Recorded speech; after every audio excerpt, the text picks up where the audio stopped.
Oh, chill. You look like you need to be taken care of, nigga. You look like you need to go to the dentist. You need to look like you need to brush your teeth. You look like you need hygiene, nigga. You look like you need help. Tell your man 50 send you a house or something, yo. You do.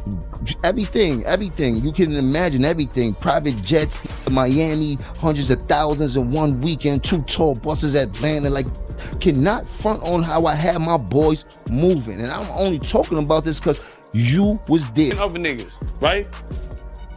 Stack Bundles, one of my favorite rappers in the world. Rest in peace. Rest in peace. Right? Ryan Squad. Rest in peace. Far Rock. Yep. You understand? Jim Jones, he had Stack Bundles, he had Max B. I looked at it like, great. You know. Stack Bundles had a Porsche and was still in the hood. No disrespect to Jim Jones. Fifth had me in Battery Park. I could walk out that barefoot. Get the socks. See, that's when a nigga love you, nigga. Get the socks, nigga. Sneakers Dior, nigga. But I'm walking out there barefoot. That's when you know a nigga love you, boy. Cause he making sure you don't get your shit split. Cause you go back to 134, anywhere, Baisley, Brooklyn, shit get split. Once I got shit, nigga shot my shit up. Bentleys and all that.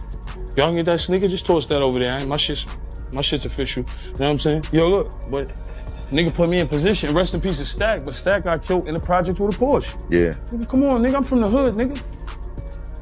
Y'all niggas thought, nigga. I done been around the Black Justice and seen the Preems and all that, nigga. The E-Money bags, all that, nigga. The younger niggas under that. So with everything you Maserati Fox. Real nigga. Huh? So with everything that you saw, what would you change? I just pray to God every time I leave the house. But what would you change? Change what? That's a cup. I heard you talk about all the shit you went through, all the shit niggas is still going through.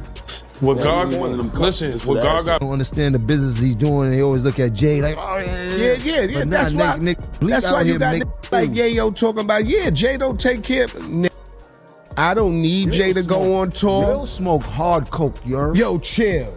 You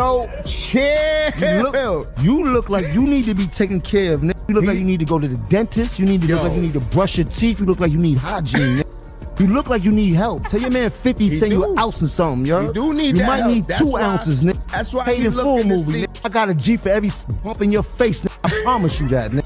That's I a promise fact. you that, nigga. That's why he worried about Peon, you broke, nigga. You know See? I got it, nigga. What's Don't- up? The ain't bag nobody- is up. The bonsa. Hey, yo. Hey, Flea, where the bonsa at, Flea? Let me finish that off. Ain't nobody taking care of over here, B. Yo, nah, you good, my nigga. I fucking love it. They deserve it. They need to hear this shit, man, because they bugging out here. All these niggas worrying about who taking care of who. We take care of we. Ain't no 100%, who nigga. take care of who, nigga. You know who doing it. We live. Us, We getting the gang, money. nigga. We take You care feel of me? everybody, nigga. We take care of each other, nigga. That's a fact, my G. But linking back up with you, You see, I do my own tours. I did tours in Canada. I did a tour across the whole Germany and the Swiss Alps, and that's why I don't care about the hate, because I'm like, I got the possibility to do my own tour, like something with Memphis Bleak. Memphis Bleak said to Nori, Yayo said Jay-Z didn't have us on tour like he did, or I eat my own halal. I eat my own halal too. If you want to say that, to Memphis Bleak, I just came off my last tour. All I'm saying is when you see Jay-Z in a setting, he never really, when he's doing a Beyonce show or whatever, you don't see Memphis Bleak on the stage and him being brought out. You know, even if I'm doing the hype man shit with 50, he's bringing me out. I'm making money. I'm going to. that's that man girl too. That's it. That's Hove's wife tour. Yeah, that's Hove. Yeah, Hove wife tour. So if Hove, I believe if Hove was out on his own, he would bring Bleak out. There is no need for him to bring Bleak in a situation where it looked like if this was last tour you're talking about with the Cowboy Carter. Right. Yeah. So to me, because I look at Bleak as a loyal guy, like I'm a loyal guy to Jay.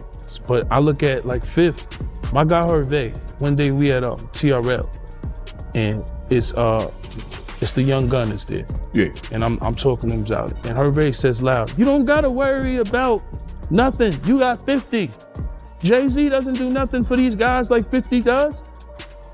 And Hervé, I think he worked with them too. It all began on a podcast. Jim Jones, who usually stays calm and measured, suddenly lost his cool. There was no holding back. No hesitation, his eyes were sharp, his jaw tight, and the energy in the room changed instantly. Memphis Bleek, known for keeping interviews smooth and easy, wasn't ready for what came next. The conversation was supposed to focus on music, respect, and the culture, but within minutes, it turned into something else entirely. Jim's intensity was raw, and anyone listening, whether in the studio or online later, felt the force of it immediately. This eruption didn't come out of nowhere. Years of subtle digs, comparisons, and unspoken tension had been quietly building. When Tony Yayo's name surfaced, something inside Jim snapped. He didn't just react. He poured everything he had into defending himself, his crew, and his legacy at once. Pride, frustration, and years of pent-up emotions were spilling out for everyone to witness. But the outburst wasn't triggered by just one comment. Behind the anger was a long history of loyalty, rivalry, and unresolved pain. To understand why this moment shook the hip-hop world, it helps to look back at the events that led here.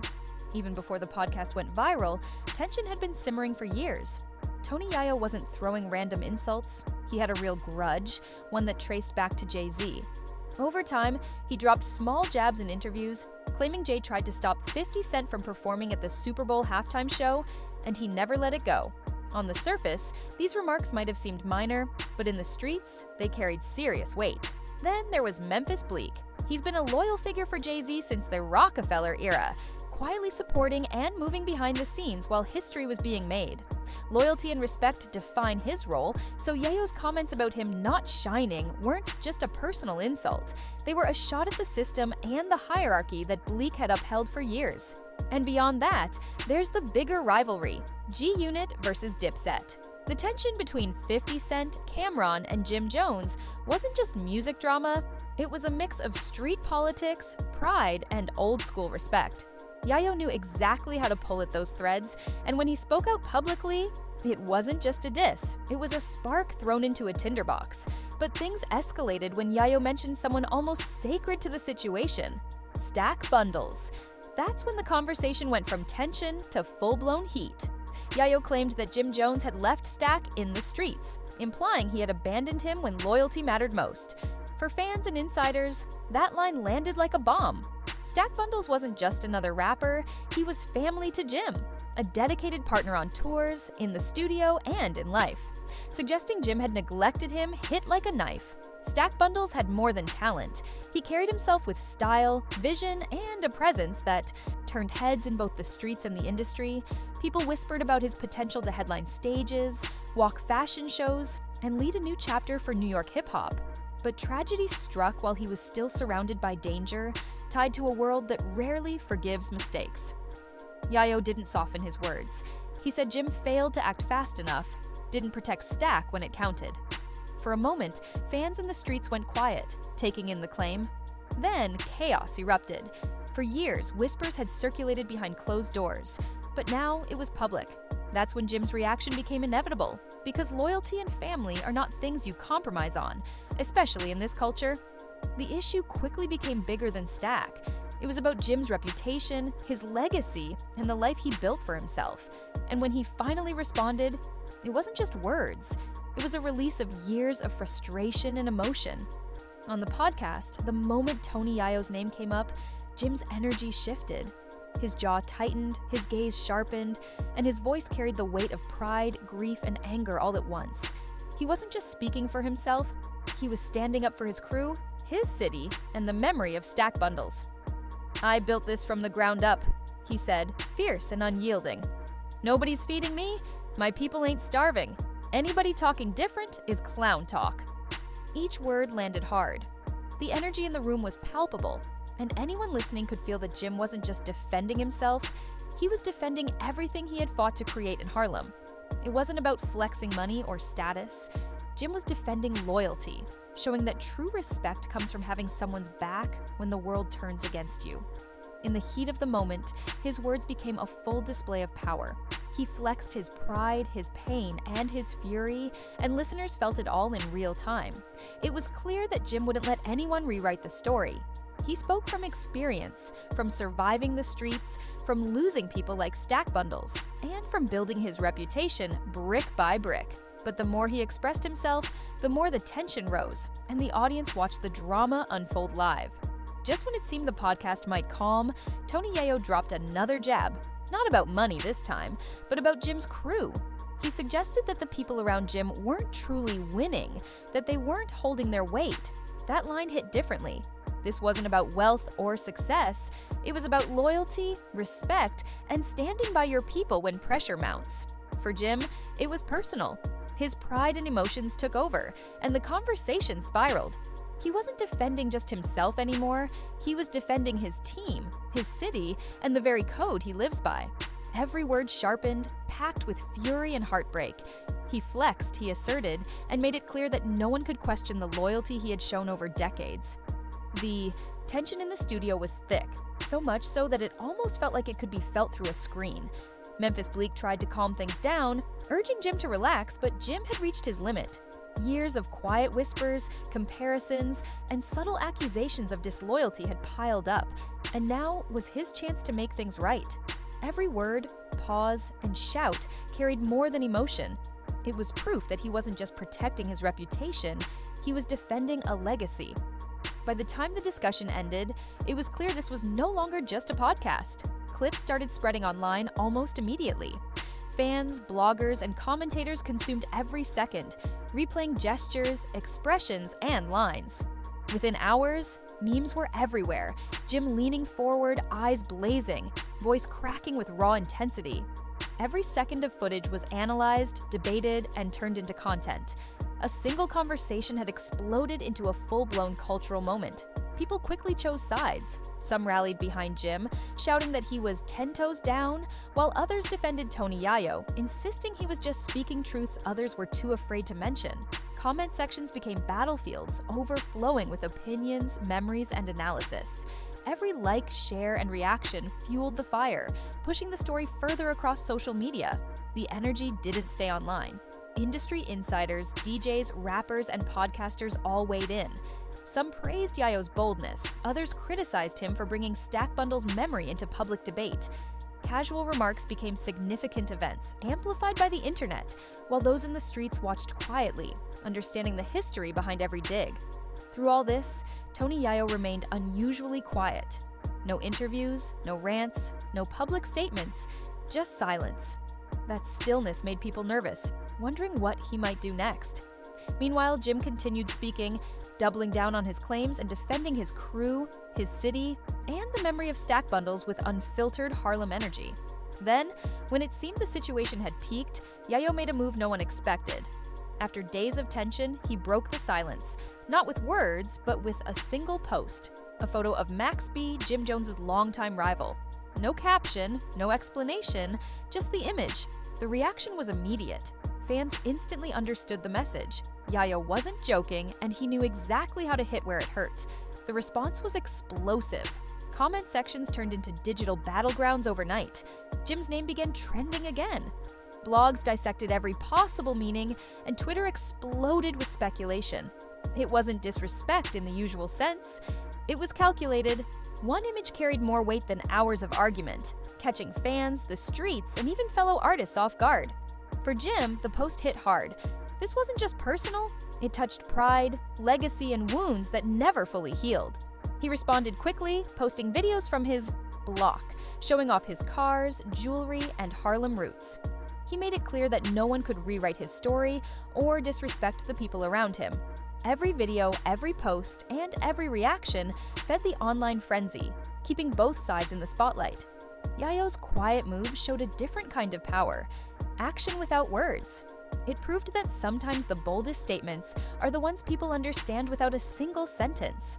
With the stage set, what began as a heated conversation had become a cultural event, and the hip-hop world was watching every detail. Beneath all the drama, a deeper story was unfolding, one about loyalty, legacy, and survival in hip-hop. Jim Jones and Tony Yayo weren't clashing over simple arguments. They were clashing over decades of experience, street knowledge, and the codes they live by.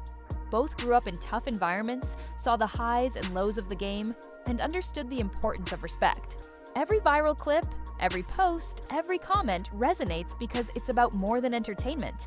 It's about life in this culture. For Jim, defending Stack Bundle's memory wasn't about showing off. Loyalty was a lived reality for him, risking everything for people he considered family, standing tall even when the world doubted him. His rants, posts, and videos walking the streets of Harlem all tell the story of a man who built his career and life on trust, respect, and dedication to his circle. Yayo, in contrast, demonstrated that influence can come from strategy. By staying silent and acting deliberately, he shifted the narrative without saying a word. His approach reminded everyone that power in hip-hop isn't just about fame or money. It's about timing, understanding, and knowing when silence can speak louder than any shout. After all the posts, rants, and subtle maneuvers, the story isn't just about right or wrong, it's about perspective, history, and the meaning of loyalty. Jim Jones stood firm for his legacy, honoring the memory of Stack Bundles and the integrity of his crew. Every word carried the weight of struggle, triumph, and sacrifice. Tony Yayo, meanwhile, showed that precision and patience can be just as powerful as volume. One image, one calculated move, was enough to turn the conversation, demonstrating that influence is more than what's loud, it's what's smart. Now, the choice falls to the audience. Do you side with Jim, defending decades of loyalty and a hard-built legacy? Or with Yayo, the strategist who shook the culture with subtle but effective action? The debate rages online, in blogs, podcasts, and social media. And there's no simple answer. One thing is certain, this feud is bigger than entertainment. It's a lesson in respect, reputation, and the reality of life in hip-hop. Fans, artists, and the streets are all watching, waiting for the next move. And for anyone following this saga, staying tuned is the only way to catch every twist as it unfolds.